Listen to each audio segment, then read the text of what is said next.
초등학교 1학년 가을, 제가 다니는 초등학교에서 학예회를 했습니다. 많은 학부형들과 가족들이 모였는데 노래하는 순서도 있고 율동을 하는 순서도 있고 연극을 하는 순서도 있었습니다.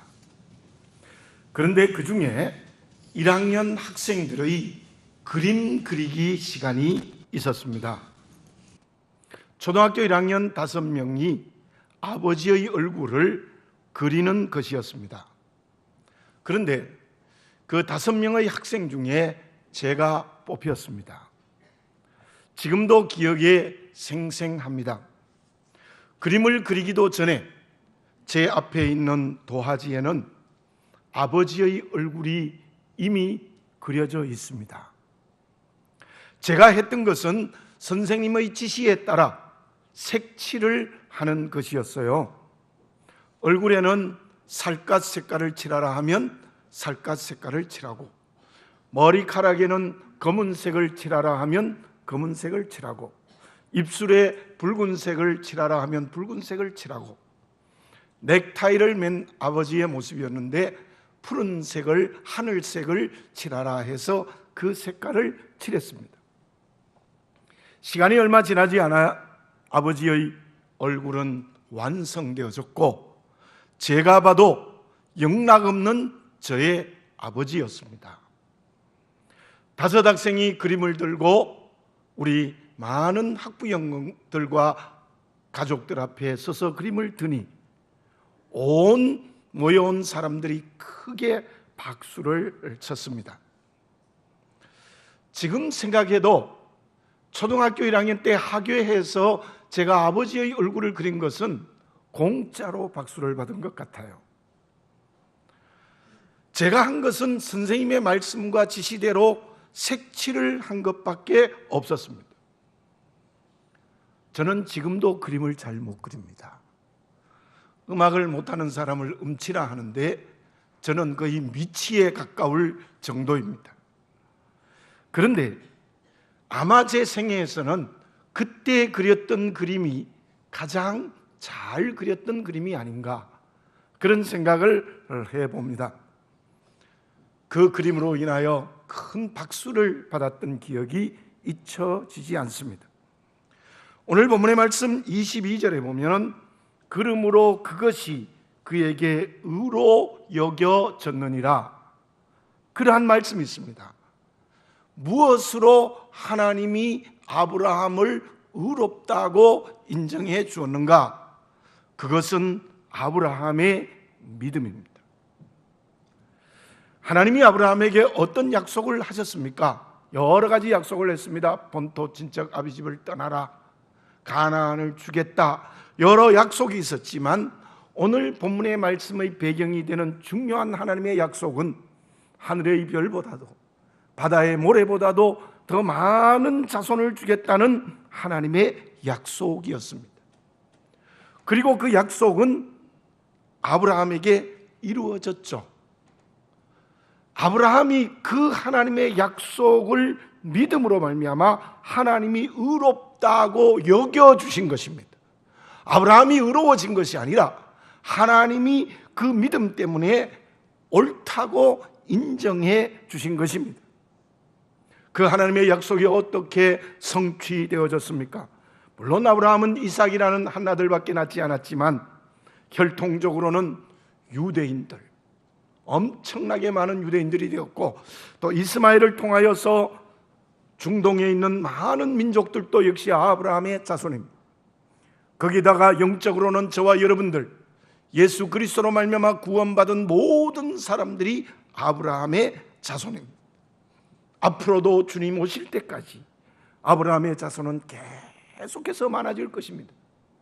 진정 하늘의 별보다도 바다의 모래보다도 더 많은 아브라함의 자손이 태어나고 또 살았고 천국 갔는데, 그것을 믿으니까 하나님이 옳다고 인정해 주신 거예요. 여겨 주신 거예요. 23절과 24절을 읽어보면 어떤 내용이 있는가 하면, 그렇게 의로 여겨지는 것은 아브라함만이 아니다. 우리도 마찬가지이다. 예수님을 죽은 자 가운데서 살리신 하나님을 믿으면 모두가 다 그 믿는 자에게 하나님이 옳다고 인정해 주신다는 것입니다. 마치 제가 학교에서 색칠한 것만으로 제 것으로 인정되어 많은 박수를 받은 것과 같습니다. 아브라함이 한 것은 없습니다. 아브라함이 한 것은 하나님의 약속의 말씀을 믿은 것밖에 없습니다. 어쩌면 제가 그림에 색칠을 한 것보다 더 한 것이 없는지도 몰라요. 다만 하나님의 약속을 믿기만 했더니, 그래, 너 아브라함이 옳다, 내가 맞다, 그렇게 인정해 주시고 그 약속을 성취시켜 주셨다는 겁니다. 그것은 우리도 마찬가지입니다. 마찬가지입니다. 하나님께서 우리에게 약속을 주십니다. 그러면 그 약속을 믿기만 하면 하나님은 나를 향하여 너가 옳다, 너가 맞다, 내가 너를 의로 여겨줄게, 그렇게 약속해 주신다는 것입니다. 그것이 16절에 상세히 기록이 되어져 있습니다. 제가 다시 한번 읽겠습니다. 그러므로 상속자가 되는 그것이 은혜에 속하기 위하여 믿음으로 되나니 이는 그 약속을 그 모든 후손에게 굳게 하려 하심이라. 율법에 속한 자에게 뿐만 아니라 아브라함의 믿음에 속한 자에게도 그러하니 아브라함은 우리 모든 사람의 조상이라. 제가 설명한 말씀을 요약해 놓았습니다. 아브라함과 롯의 차이가 무엇입니까? 아브라함은 하나님의 약속을 믿어서 내가 옳다라고 여겨졌습니다. 그러나 롯은 자기가 옳다는 겁니다. 하나님 틀렸다는 거예요. 하나님의 약속을 믿지 않아요. 그래서 소돔성을 선택했을 때 하나님은 롯을 향하여 너는 틀렸다, 너는 잘못되었다고 말씀하셨던 것입니다. 로마서 1장 17절에 이러한 말씀이 있습니다. 복음에는 하나님의 의가 나타나서 믿음으로 믿음에 이르게 하나니 기록된 바 오직 의는 믿음으로 말미암아 살리라. 그럼 저를 따라서 한번 해볼까요? 오직 의는 믿음으로 말미암아 살리라. 아멘. 하박국 2장 4절의 말씀을 인용한 내용입니다. 저와 여러분, 하나님의 약속의 말씀을 믿기만 하면 너가 옳다고 여겨주신다는 거예요. 하나님이요. 그런데 하나님의 약속을 믿지 않고 제 멋대로 살아가면, 내가 옳다고 고집부리고 그 약속을 믿지 아니하면 너는 틀렸다고 하나님이 말씀하시는 거예요. 우리 모두 하나님의 약속을 믿음으로 말미암아 하나님께서 나를 의로 여겨주시는 그 생명이 풍성한 길을 걸어가는 그리스도인이 되어져야 될 줄로 믿습니다. 그러면 하나님이 옳다고 인정해 주시는 믿음은 어떤 성격을 가졌습니까? 하나님의 언약을 믿는 믿음, 하나님의 은혜를 믿는 믿음은 실제로 나에게 무엇입니까? 아주대학교 심리학 교수인 김경일 교수는 이런 말을 글로 쓴 것을 읽어보았습니다. 미국 켄터키 주립대학의 나다 드윌 교수 연구팀이 실험을 해보았습니다. 이별을 해서 상처받은 사람들, 예를 들면 이혼을 해서 상처를 받은 사람들, 또 사별을 해서 상처를 받은 남편이나 아내, 또 자식을 잃어버린 아버지나 어머니의 상처받은 사람들, 그 사람들을 두 군으로 나누었습니다. 그리고 한쪽에는 진통제를 계속해서 복용을 했고 한쪽에는 그 약을 먹이지 않았습니다. 3주 후쯤 결과를 보니까 진통제를 먹은 그룹이 상처가 많이 치유가 되어졌어요. 그런데 진통제를 전혀 먹지 않는 그룹에서는 전혀 상처가 치유되지 않고 그 상처가 더 깊어졌던 겁니다. 그 예를 들면서 심리학 교수인 김경일 교수가 무슨 얘기를 하는가 하면은, 사람은 마음 먹기에 달렸다는 것을 결론으로 말해요. 진통제를 먹은 그룹은 내가 이 약을 먹으면 내 상처가 치유된다는 마음을 먹었기 때문에 치유됐다는 거예요. 그러나 한쪽 그룹에서는 그 상처를 치유해 줄 수 있는 도구가 없었기 때문에 그 상처가 더 깊어졌다는 결과를 말했습니다. 진통제가 마음의 상처를 치유하는지 못하는지는 전 잘 모르겠습니다. 아마 순간적이겠죠. 육체는 분명히 우리 진통에 효과가 있지만 어쨌든 마음 먹기에 달렸어요. 우리가 어떤 마음을 먹느냐에 따라서 절망할 수도 있고 기뻐할 수도 있는 거예요. 자, 예수님도 마음에 대해서 여러 번 말씀을 많이 하셨습니다. 마가복음 11장 23절에 보면 내가 진실로 진실로 너희에게 이르노니 누구든지 이 산더러 들리어 바다에 던져지라 하며 그 말하는 것이 이루어질 줄 믿고 마음에 의심하지 아니하면 그대로 되리라. 마음에 의심하지 않으면 그대로 된다. 어떻게 믿으라는 거예요? 마음으로 믿으라는 거예요. 전 마음으로 하나님의 약속을 믿으라는 겁니다. 로마서 10장 10절에도 보면 사람이 마음으로 믿어 의에 이르고 입으로 시인하여 구원을 얻느니라. 사람이 마음으로 믿어 의에 이룬다. 바로 우리가 하나님이 나를 의로 여겨지는 것은 내 마음으로 하나님의 약속의 말씀을 믿어야 된다는 거예요. 하나님이 옳다 하는 사람은 어떤 성격을 가진 믿음입니까? 전 마음, 온 마음으로 하나님의 약속을 믿을 때 하나님이 옳다 해주신다는 거예요. 그런데 수많은 사람들이 머리로 믿어요. 머리로 믿어. 계산해보고 논리로, 또 과학적 근거가 있으면 그 믿는 거예요. 도마를 보십시오. 제자들이 예수님 부활하셨다 그러니까 아니야, 내가 어떻게 그것을 믿어? 보지 않고는 믿지 못하겠다 하는 거예요. 예수님이 나타나셨습니다. 내 손가락을 들어 내 허리에 넣어보라. 그때 주님이 도마에게 어떤 말씀을 하셨습니까? 보지 않고 믿는 자가 더 복되도다. 본다라는 게 뭡니까?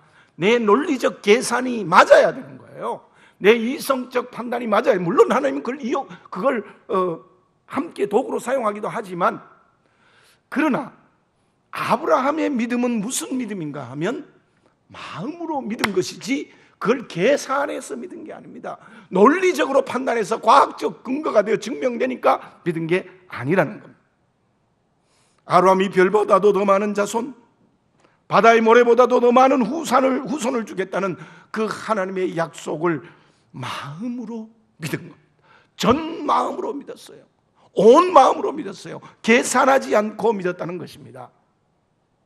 나는 지금 하나님의 은혜를, 하나님의 약속을 어떻게 믿고 있습니까? 하나님의 말씀의 언약을 어떻게 믿고 있습니까? 계산해보고 맞으면 옳습니다, 믿습니다.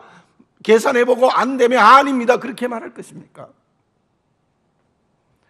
하나님의 말씀의 약속, 은혜가 내 계산에 맞지 않아도 어떻게 홍해가 열려질 수 있어? 안 돼.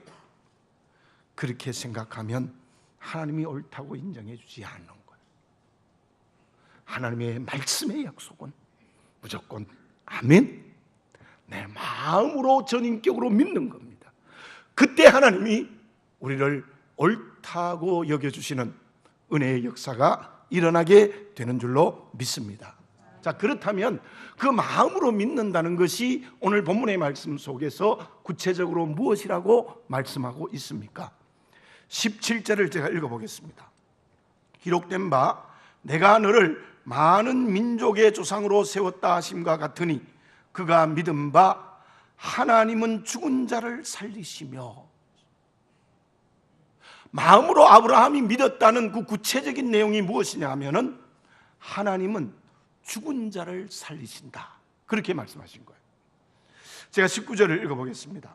그가 100세가 되어 자기 몸이 죽은 것 같고 사라의 태가 죽은 것 같음을 알고도 믿음이 약하여지지 아니하고. 자, 이거는 해석의 문제가 있습니다만은 바울이 아브라함에 대해서 해석한 것은 무엇이냐 하면 아브라함은 100세가 되어서 도저히 남자로서 아이를 낳을 수 있는 게 끝났다는 거예요. 사라도 경수가 끊어져 버렸어요. 그럼에도 불구하고 하늘의 별보다도 바다의 모래보다도 더 많은 후손을 주시겠다는 것을, 그 믿음이 약하여지지 않았다는 거예요. 그리고 20절에는 어떤 말씀이 있습니까? 믿음이 없어 하나님의 약속을 의심하지 않고 믿음으로 견고하여져서 하나님께 영광을 돌리고, 그 언약의 약속을 붙들고 절대로 하나님의 약속을 의심하지 않고 믿음으로 견고해졌고 하나님께 영광을 돌렸다. 21절은 약속하신 그것을 또한 능히 이루실 줄을 확신했다. 자, 해석에 문제가 있다는 것은 창세기를 읽어보면 아브라함이 이삭을 주겠다고 천사가 말했을 때 아이고 웃었어요. 그럴 수 없습니다. 아내도 웃었어요. 그러나 그것은 방법의 문제이지 하나님이 아브라함에게 주신 별보다도 더 많은, 저 바다의 모래 더 많은 후손의 언약은 확실히 믿었다는 거예요. 바울의 해석은 그것입니다. 확실히 믿었다는 거예요. 그게 이스마엘을 통해서 주어지든지 아니면 다른 통로를 통해 주어지든지 아브라함은 그 약속은 의심하지 않고 확실히 믿었다는 거예요. 여러분, 저희들은 죄로 죽었습니다. 살 수 있는 길이 없습니다. 마치 아브라함이 태를 가질 수 없는 남자로서의 구실을 할 수 없고 사라는 경수가 끊어져 버린 것 같이 우리는 죄로 죽었어요. 그러나 주님의 십자가의 은혜로 나를 그 죽음에서 살리셨다는 것을 믿으면 하나님이 나를 옳다 하는 거예요. 이것은 여러분에게 신앙의 고백으로 이루어진 줄 믿습니다. 예수님의 부활이 나의 부활이 되었다는 것을 믿는 자는 하나님이 옳다고 인정해 주시는 거예요. 로마서는 교리적인 내용인데 그것을 가장 먼저 분명히 하는 거예요. 저와 여러분들 오늘 이 시간 이 예배를 드리면서 다시 한번 주님의 십자가의 은혜로 죽었다가 나는 살았고 그 산 증거가 예수님의 부활이 나의 부활이 되었다는 신앙의 고백이 언제나 살아있는 그리스도인이 되시기를 바라겠습니다. 그러면 하나님이 너는 옳다, 너는 맞다, 의롭다고 인정해 주시고 그 약속의 말씀을 우리의 삶에 성취해 주시고 천국에서 이루어 주시는 역사가 일어나게 되는 줄로 믿습니다. 그것이 전 인격과 전 마음으로 믿어지시기 바랍니다. 17절에 이어지는 말씀에 어떤 말씀이 있는가 하면 없는 것을 있는 것으로 부르시는 이시니라. 마음으로 믿는다는 또 하나는 무엇인가 하면은 없는 것을 있다고 말씀하시면 예, 있습니다라고 믿는 거예요. 하나님의 창조를 한번 보십시오. 빛이 있으라. 그때 빛이 있었습니까? 빛이 없었잖아요. 근데 하나님의 말씀은 무엇이냐면 빛이 없는데 빛이 있으라 하니까 빛이 탁 있었어요. 없는 것을 있게 하시는 하나님. 예수님께서 나사로가 죽은 지 나흘이 되어 무덤 앞에 왔어요. 썩어서 냄새 난다 그랬어요. 죽었잖아요. 지금은 죽었잖아요. 없어요. 죽었어요. 그런데 예수님이 무엇이라고 말씀하시는가 하면 나사로야 나오너라. 요한복음 11장 44절에 나사로야 나오너라. 산 것 같이 부르시는 예수님. 말씀이 그렇지 않습니까? 다윗이 사무엘상서 17장 36절에 보면 골리앗과의 전투를 앞두고 이런 고백을 했습니다.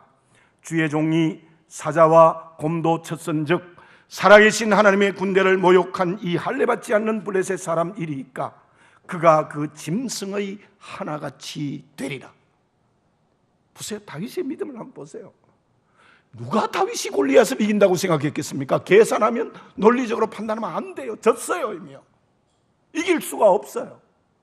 그런데 다윗은 전쟁에 나가기 전에 내가 이 물맷돌로 싸우겠으니 물맷돌로 죽인 짐승같이 될 것입니다. 아멘 했던 게 다윗이에요. 안 되는 거예요. 안 될 것 같아요. 근데도 다윗은 이미 승리를 붙들고 하나님 앞에 고백하는 모습을 여기서 볼 수 있어요. 저와 여러분, 그러한 믿음을 가져야 돼요. 지금 우리가 묵상하는 말씀에도 보면 여호수아서 1장 3절에 하나님이 여호수아에게 이런 말씀하세요.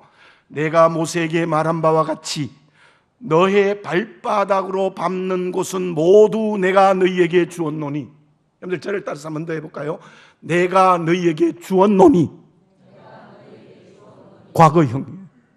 요단강도 안 건넜어요. 아직요. 요단강도 안 건넜잖아요. 그것도 싸워서 이길 수 있다는 거 어떻게 계산할 수 있어요? 근데 하나님은 여호수아에게 내가 밟는 모든 땅은 내가 너희에게 주었노니. 주었다. 주었다. 여러분들 하나님의 말씀이 기가 막힌 거예요.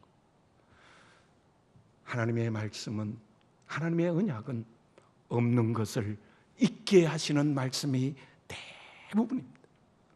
그때도 살지 못할 것 같고, 그리고 빛이 없을 것 같고, 어둠만 매여 있을 것 같고, 다윗이 골리앗을 이길 수 없다 하더라도 하나님의 약속의 말씀이 없는 것을 있다 하시면 그걸 믿으면, 온 마음으로 믿으면 하나님이 우리를 의롭다고 인정해 주실 줄로 믿습니다. 롯의 잘못이 무엇인가 하면 죽은 자를 살리시는 하나님을 보지 못했어요. 없는 것을 있게 하시는 하나님을 보지 못했던 거예요. 그래서 롯을 향하여 너는 틀렸어. 틀렸다는 거예요. 틀렸다. 그래서 모압과 암몬 족속의 주상이 되어져 버리고 말았던 것입니다. 죽은 자를 살리시는 하나님의 말씀, 없는 것을 있게 하시는 하나님의 말씀, 그 약속을 온 마음으로 붙들고 믿으면 하나님은 언제나 우리를 향하여 의로 여기시고 옳다고 인정하시는 하나님의 자녀가 되어질 줄로 믿습니다. 그러면 그러한 하나님의 약속을 마음으로 믿고 살아가는 사람들은 오늘의 삶에 어떤 마음을 가지고 살아가게 되겠습니까? 작가인 리처드 라이더는 강연할 때마다 늘 두 가지 질문을 했어요. 인생의 가장 중요한 두 날은 언제입니까? 이렇게 질문을 해요. 그러면 아무 대답이 없으면 라이더는 먼저 첫째 날을 설명해줘요. 나에게 가장 중요한 첫째 날은 내가 이 세상에 태어난 날이다. 그렇다면 두 번째 날은 언제입니까? 라고 질문하면 모든 사람들이 죽는 날입니다. 그렇게 해요. 첫 번째 산 날이라고 했으니까 태어난 날이라고, 죽는 날입니다. 그때 라이더는 이렇게 말합니다. 죽는 날은 인생의 이야기가 끝난 날입니다. 또한 여러분들이 스스로 대답한 졸업식, 결혼식, 첫 아이 출생 등은 참으로 기쁜 날이기도 하지만 인간에게 결정적으로 중요한 날은 아닙니다. 사람에게 결정적으로 중요한 날은 내가 왜 태어났는가에 대한 이유를 깨닫는 날입니다. 그렇게 대답을 했대요. 내가 왜 이 세상에 태어났는가? 태어난 이유를 깨닫는 날이 인생에서 가장 중요한 날이다. 여러분, 저는 분명히 고백할 수 있습니다. 내 인생에서 가장 중요한 날은 언제인가? 하나님의 언약을 마음으로 믿은 날입니다. 죽은 자를 살리시는 하나님, 없는 것을 있게 하시는 하나님, 그 하나님의 약속을 붙드는 날이 내 인생에서 가장 중요한 날이었다고 생각하는데, 그러면 깨닫는 순간 내게 어떤 마음이 일어나게 됩니까? 18절을 읽습니다. 아브라함은 바랄 수 없는 중에 바라고 믿었으니 이는 내 후손이 이 같으리라 하신 말씀대로 많은 민족의 조상이 되게 하려 하심이라. 아브라함은 바랄 수 없는 중에 바라고 믿었다. 무슨 말씀입니까? 아브라함이 바로 삶의 결정적 이유를 깨달은 것이 무엇인가 하면 하나님께서는 언제나 내 인생의 내일에 그 말씀의 약속을 이루어 준다는 희망을 가지고 살아간 사람입니다. 바랄 수 없는 중에 바라고 믿었다. 바랐다. 바라는 걸 믿었다는 것은 하나님의 말씀의 언약이 내 인생의 내일에, 내 인생의 미래에 반드시 이루어진다는 것을 희망하며 오늘을 살았던 거예요. 하늘의 별, 바다의 모래보다도 더 많은 후손을 주겠다는 약속이 내 인생의 내일에, 내 인생의 미래에 이루어진다는 믿음을 가지고 살아가는 희망의 사람이었다는 거예요. 여러분, 우리가 정말 죽은 자를 살리시는 하나님, 없는 자를 있게 하시는 하나님을 온 마음으로 약속으로 믿으면 우리의 오늘의 삶은 언제나 희망을 가지고 살아가요. 우리의 희망은 개꿈이 아니에요. 내일 하나님이 말씀으로 응답하시고 모레 응답하시고 천국에서 응답하신다는 그 믿음을 가지고 살아가는 거예요. 천국에 가면 내 영혼을 구원하시고, 그리고 우리 주님 오시는 날 육체까지도 다 전인격적으로 구원하시는 역사가 일어날 줄 믿습니까? 그때 상급 주실 줄 믿습니까? 아멘입니다. 그 희망을 가지고 살아가는 게 오늘 그리스도인인 나이지 않습니까? 하나님이 다윗에게 저 골리앗을 이길 수 있다라고 약속하신 것이 내 인생의 내일에도 말씀에서 이루어진다는 것을 믿으면 그 사람이 제대로 된 신앙이에요. 제대로 된. 여호수아가 내가 밟는 땅은 다 너희에게 주었노니, 하나님, 우리가 요단강을 건너 가나안 땅에 들어가면 밟는 땅은 다 주실 줄 믿습니다라고 희망을 가지고 온 내 삶을 달려가는 여호수아의 군대가 가나안을 점령했던 거예요. 여러분, 우리의 희망은 하나님의 말씀이 이루어지는 거예요. 개꿈이 아니에요. 우리 모두 내 삶의 이유를, 태어난 이유를 바르게 발견하고 내일 늘 하나님의 말씀이 이루어진다는 희망을 가지고 살아가는 그리스도인이 되어져야 될 줄로 믿습니다. 수많은 사람들이 내일을 잃어버렸어. 내일을 잃어버렸어. 그래서 오늘 상처받고 절망으로 살아가요. 고난이 있다고 절망하고 힘든다고 절망해요. 세계를 정복하려고 했던 알렉산더나 나폴레옹과 같은 사람이 세계를 점령했습니까? 물론 우리가 배울 점은 많이 있지만 그들의 최후는 처참했습니다. 왜? 내일의 희망을 잃어버렸기 때문에. 성경에 나타난 아브라함이나 다윗이나 바울이나 누가와 같은 사람은 하나님이 주신 약속의 말씀을 붙들고 오늘을 살아간 거예요. 우리 모두 다시 한번 내 신앙을 성령의 조명으로 점검해보고, 무슨 일 때문에, 관계 때문에 절망하고 있지 않습니까? 그 고난과 어려운 환경과 관계도 은혜입니다. 내일 주시는 하나님의 응답을 바라보는 희망의 사람이 되시기를 바라겠습니다. 그렇다면 그 희망을 오늘 가지고 살아가는 그리스도인들은 구체적으로 오늘을 어떻게 살아가는 것입니까? 어떤 사람이 캄캄한 밤에, 별빛 하나 없는 캄캄한 밤에 바닷가를 거닐었어요. 파도가 심하게 흰 거품을 물고 이렇게 치고 있었습니다. 그런데 바로 그 바닷가에 큰 가방이 하나 있는 거예요. 큰 가방. 그래서 그 가방 속을 들어보니까 크고 작은 돌들이 가득 들어 있었어요. 그래서 이 사람이 뭐 할 일도 없고 무료하니까 그저 바닷가에 앉아서 그 돌을 하나 둘 꺼내서 멀리 던졌어요. 멀리.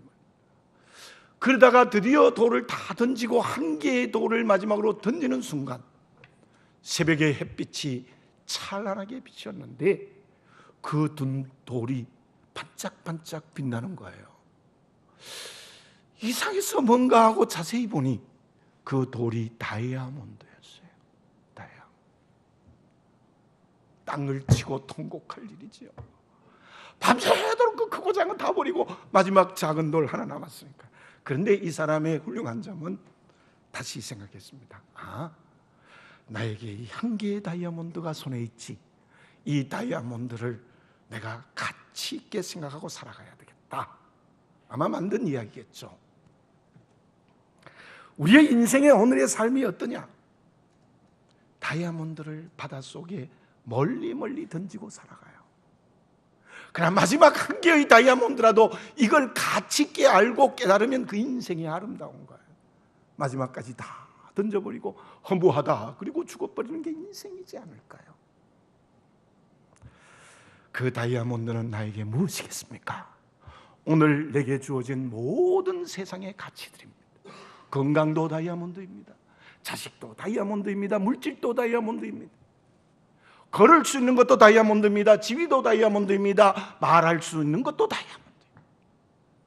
내게 있는 모든 세상의 가치들이 멋지고 아름다운 크고 작은 다이아몬드인데, 우리는 인생을 살아가면서 수없이 바닷속에 던지면서 살아가요. 던지면. 왜요? 희망이 없어서 그래요. 희망이 없어서. 던지면. 누가 내일 하나님의 말씀이 이루어진다는 희망을 가지고 오늘을 살아가는 사람들입니까? 사람들. 부자와 거지 나사로 비유를 보세요. 부자는 물질을 바닷속에 던지며 살았어요. 쾌락과 향락을 위하여 살아간 그 물질 바닷속에 던지면서 살아갔죠. 그 사람은 오늘의 노예가 되어 내일을 잃어버린 사람이죠. 앞에서 말씀드린 다윗은 손에 들려진 물맷돌이 다이아몬드였습니다.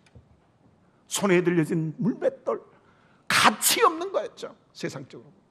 그러나 그것이 바로 다이아몬드의 가치를 발휘했을 때 민족을 구원하는 역사가 일어나지 않았습니까?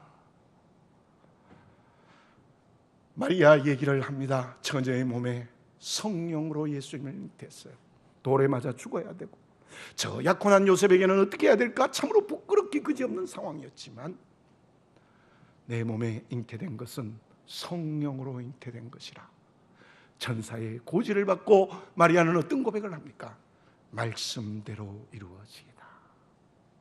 그런 전인격과 몸을 하나님의 그릇이 되는 다이아몬드가 되었어요. 그때 예수님을 탄생하는 역사가 일어났습니다. 여러분, 그냥 말로만, 생각으로만 희망을 가지는 게 아니라 우리의 삶으로, 행동으로 내일의 희망을 바라보며 오늘을 살아야 돼요. 그것은 무엇입니까? 오늘에 대한 모든 주어진 가치들, 다이아몬드를 하나님의 영광을 위하여 사용해야 돼요. 하나님의 뜻을 위하여 사용해야 돼요. 하나님의 말씀대로 사용해야 돼요. 그 사람이 진짜 내일의 희망을 가지고 살아가는 그리스도인이고, 그 사람이 마음으로 믿는 사람이고, 그 사람을 하나님은 의롭다고, 너가 옳다고 인정해 주시는 아버지의 아들이 될 수 있다는 것입니다. 아브라함과 함께했던 롯, 예수님의 제자였던 가룟 유다, 바울의 동역자였다가 세상으로 가버린 데마, 이 전부 바로 내일을 잃어버린, 오늘 절망의 길을 걸어가는 사람들이 있어요. 왜 그래요? 주어진 다이아몬드를 끊임없이 바다에 던져버렸기 때문입니다. 우리 모두 아브라함처럼, 다윗처럼, 마리아처럼 오늘 구체적인 삶의 현장에서 내게 준 모든 하나님의 은사, 세상의 가치들을 하나님의 뜻대로, 하나님의 말씀대로 사용하는 진짜 마음으로 믿는 그릇이 되어지시기를 바라겠습니다. 그 사람이 죽은 자를 살리시는 은혜 앞에 선 사람이고, 그 사람이 없는 것을 있게 하시는 하나님을 믿는 믿음의 그릇입니다. 결과는 어떻게 되어지겠습니까?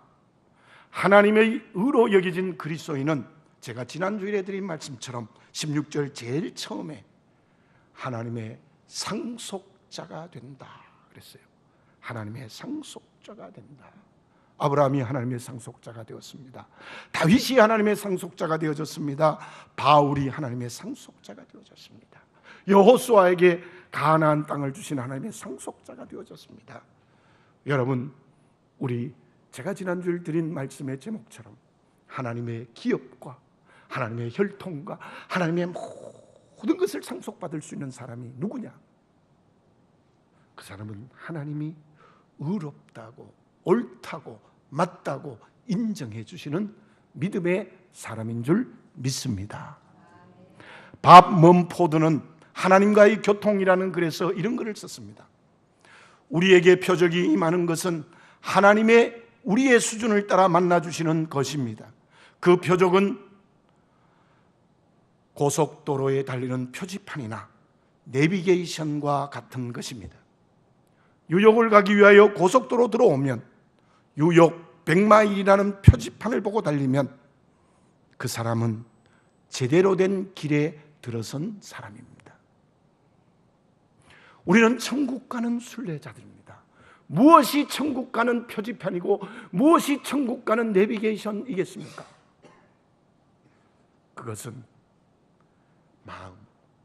마음으로 아브라함처럼 하나님을 믿고 믿고 살아가는 것이 우리의 표지판이요 우리의 내비게이션입니다.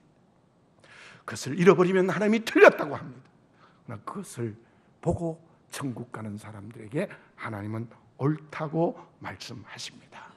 다시 한번, 온 마음으로 죽은 자를 살리시며 없는 것을 있게 하시며 바랄 수 없는 것을 주시는 희망을 가지고 살아가는 그리스도인이 되는데, 그것은 오늘 내게 주신 세상의 가치를 하나님의 말씀대로 사용하는 것이라는 것을 다시 한번 깨닫고, 우리 모두 온 마음으로 하나님을 믿고 인생의 길을 걸어갑시다.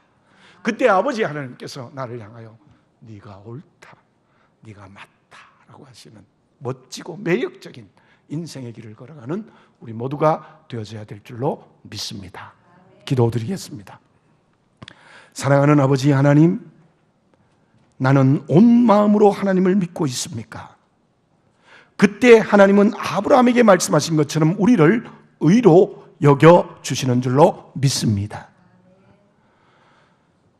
죽은 자를 살리시며 없는 것을 있게 하시며 바랄 수 없는 것을 바라게 하시는 온 마음으로 하나님을 믿고 오늘을 살아가게 하여 주시옵소서. 그 길은 내게 주신 모든 은사, 세상의 가치를 하나님의 뜻대로 하나님의 말씀대로 사용하며 살아가는 그리스도인이 되는 것인 줄로 믿습니다. 우리의 믿음이 내 인생의 표지판, 내비게이션이 되어 저 천국 가는 순례의 길이 바른 방향으로 걸어가는 우리 모두가 되게 하여 주시옵소서. 예수님의 이름으로 기도드립니다. 아멘.